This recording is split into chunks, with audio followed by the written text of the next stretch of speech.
Bismillahirrahmanirrahim. Assalamualaikum warahmatullahi wabarakatuh. Perkenalkan, nama saya Rizwan Hadi sebagai moderator dari kelompok 8, yang dimana kelompok 8 akan menyampaikan sebuah materi yang berjudul Urgensi Penelitian dalam Pendidikan Tinggi, yang akan disampaikan oleh para pemateri. Materi pertama yaitu Khairul Hafizan, materi kedua Juan Haiti, materi 3 Ayu Ersari. Kepada para pemateri dipersilahkan.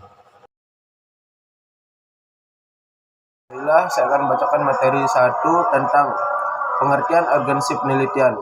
Secara intuitif, urgensi penelitian ini dapat dikembangkan dari arti kata urgensi, yakni tingkat pentingnya atau kepentingan. Urgensi penelitian dapat dikatakan sebagai tingkat pentingnya melakukan penelitian. Analog dengan kehidupan sehari-hari, sesuatu akan dapat dikatakan urgen jika sesuatu tersebut tidak ada atau tidak dilakukan atau semacamnya, maka hasil optimal atau terbaik tidak diperoleh. Misalnya, pada masa ujian tengah atau akhir semester, belajar lebih intens bagi mahasiswa adalah sesuatu yang urgent, karena kalau hal tersebut tidak dilakukan, maka hasil ujian tidak akan optimal. Lanjut ke materi yang kedua, tujuan penelitian pendidikan. Yang pertama, sebagai bahan masukan. Kedua, membantu para pengajar dalam mengatasi permasalahan pendidikan yang ada. Yang ketiga, mengembangkan dan menumbuhkan budaya akademik dalam lingkungan sekolah. Yang keempat, meningkatkan profesionalisme dalam dunia pendidikan maupun tenaga pendidikan itu sendiri. Yang terakhir, menciptakan kerjasama yang baik antara para pendidik maupun tenaga kependidikan. Baiklah, lanjut ke pemateri 2. Baik, saya sebagai pemateri kedua, di bagian C, metode penelitian sangat penting dalam sebuah penelitian. Yang pertama ada manfaat metodologi penelitian. Yang KA, menggunakan metodologi. Peneliti dapat memudahkan pekerjaan agar sampai pada tahap pengembalian keputusan atau kesimpulan-kesimpulan. Yang ke B, menggunakan metodologi, para peneliti dapat mengatasi berbagai permasalahan yang ada, misalnya keterbatasan waktu, biaya, tenaga, etik, dan lain-lain. Yang ke C, kesimpulan yang diambil oleh peneliti dapat terpercaya. Yang ke D, kesimpulan yang diambil dapat digunakan untuk memecahkan permasalahan. Dan yang kedua ada kegunaan metodologi penelitian. Yang KA, penelitian murni atau mengembangkan teori.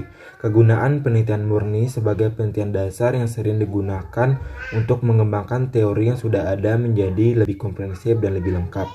Penelitian murni ini berbeda dengan penelitian terapan. Yang ke B ada penelitian terapan atau memecahkan masalah pada kehidupan praktis. Penelitian terapan adalah metodologi penelitian yang mendasarkan pada tingkat kegunaannya. Penelitian ini lebih fokus pada memecahkan masalah pada kehidupan praktis.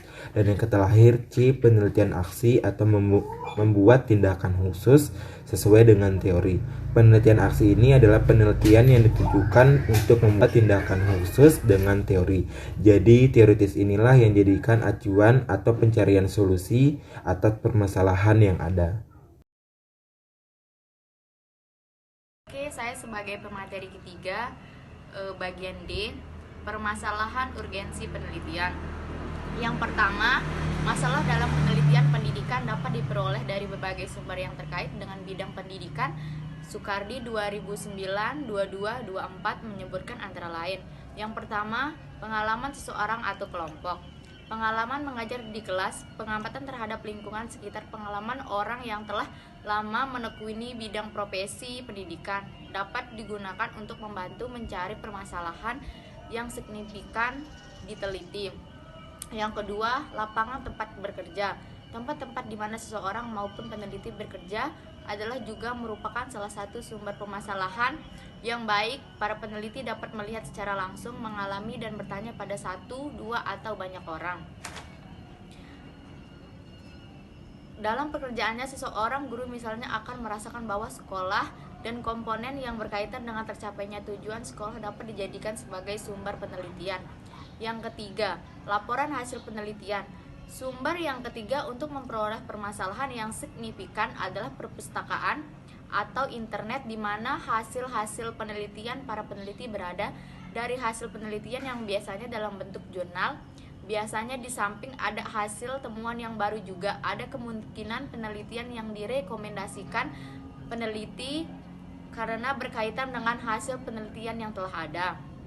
Dari banyak laporan penelitian, seseorang peneliti dimungkinkan hindari penilaian moral atau etika. Sebaiknya peneliti menghindari masalah-masalah yang berkaitan dengan idealisme atau nilai-nilai karena masalah tersebut lebih sulit diukur dibandingkan dengan masalah yang berhubungan dengan sikap atau kinerja. Salah satu cara untuk membuat perumusan masalah yang baik ialah dengan melakukan proses penyempitan masalah dari yang sangat umum menjadi lebih khusus dan akhirnya menjadi masalah yang spesifik dan siap untuk diteliti.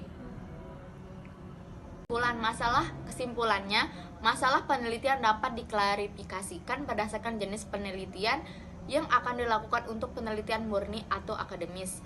Masalah dapat dikaitkan dengan upaya untuk memverifikasi teori atau upaya untuk menemukan teori baru. Untuk penelitian terapan, masalah dapat dikonotasikan sebagai permasalahan yang dihadapi masyarakat atau lembaga dalam kehidupan sehari-hari. Dengan demikian, suatu peneliti dapat dikatakan memiliki urgensi yang tinggi jika output penelitian atau simpulan penelitian mampu memverifikasi teori atau menemukan teori baru. Untuk penelitian murni atau akademis, atau mampu menyelesaikan problematika real masyarakat untuk penelitian terapan. Metodologi penelitian akan lebih baik jika disesuaikan dengan subjek atau objek. Penelitian metodologi yang tidak dapat dalam melakukan penelitian akan menimbulkan keracuan yang pada akhirnya menyebabkan hasil penelitian tidak valid dan tidak bisa dipertanggungjawabkan. Sekian dari saya. Assalamualaikum warahmatullahi wabarakatuh. Sekian presentasi dari kelompok 8. Pada para pemateri kami ucapkan banyak-banyak terima kasih. Bila ada kesalahan, mohon dimaafkan. Sekian, wassalamualaikum warahmatullahi wabarakatuh.